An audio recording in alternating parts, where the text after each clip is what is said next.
तो 10 की नहीं हर एक की हम राज हो। बात करने की दिशा में एक नया अंदाज हो। दिल या कानों की जगह मस्तिष्क से सुनिए मुझे, क्योंकि मैं अबला नहीं इस देश की आवाज हूँ। मेरा नाम पानेरी विकास निखाड़े। आज का मेरा विषय है महिलाओं पर होने वाला अत्याचार और उनके उपाय।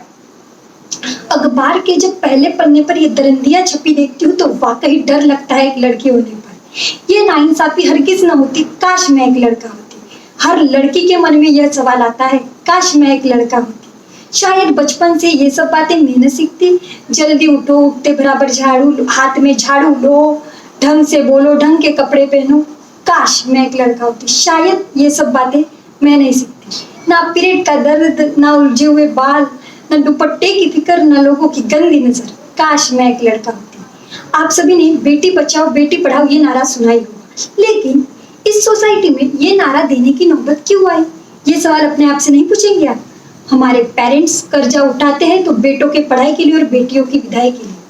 हमारे सोसाइटी में आज्ञाकारी एक सबसे बड़ा टाइटल है जो एक औरत को दिया जाता है। औरत हो या बेटी, बहू हो या बेटी, उन्हें सिर्फ और सिर्फ एक आदमी का कहना मानना होता है। आप सभी ने बचपन में यह कविता सुनी होगी, मछली जल की रानी है, जीवन उसका पानी है, हाथ लगाओ तो डर जाएगी, बाहर निकालो तो मर जाएगी। इस दौर में यह कविता लड़कियों के लिए भी है।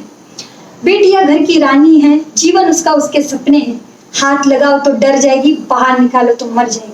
हर एक दिन एक खबर आती है और दिल को दहला कर चली जाती है। कई सूटकेस में पैक मिले, कई टुकड़े टुकड़े करके रख दी जाती है। जिस दिन लोग मोमबत्तियों की जगह तलवार लेकर रोड पे इंसाफ का केस लड़ने जाएंगे, तब ये किस्से हमें कभी सुनने में नहीं आएंगे।